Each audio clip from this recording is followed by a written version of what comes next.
It's the Line Makers on Sporting News, presented by Jack Daniels.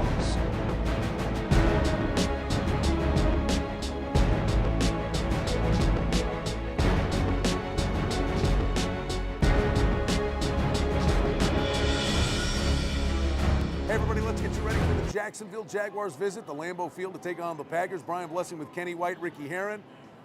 A game that was off the board in Las Vegas for a good portion of the week. We're looking at the Packers, about a 14-point favorite. Total in the game is 47.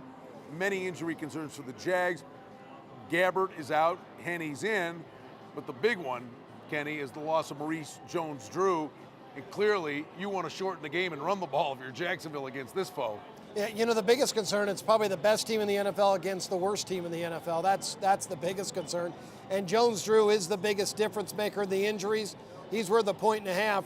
I have a zero difference between Gabbert and Henny right now in Gabbert's career. Rashad Jennings can play backing up Maurice Jones-Drew, but the scary part is the Jags have given up 27, 41, and 26 to the Bengals, the Bears, and the Raiders in the last 3 weeks. Aaron Rodgers, 54 out of 74 for 680 and 9 touchdowns, and they're back in rhythm. I mean, the only thing I question is the Packers overlook the Jaguars and come in and feeling like, hey, we get 2 byes this year. Now, if you watch that Raiders game last week, you would think this is the biggest walkover that football's ever seen.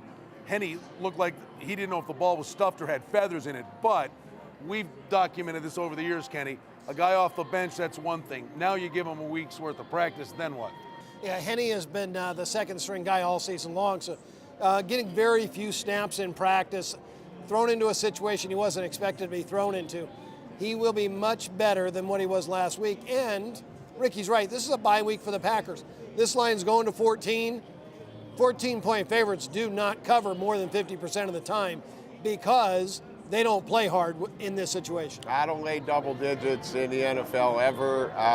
If I were to do anything with the game, I'd look towards playing it over because Green Bay might get close to that total by themselves. I think that makes sense. If the Packers take these guys lightly, they'll get some points. We know the Packers will get theirs. For Ricky and Kenny, I'm Brian. It's the Jags visiting Green Bay. Check out the site, the Line Makers on Sporting News. We have you covered on each and every NFL game.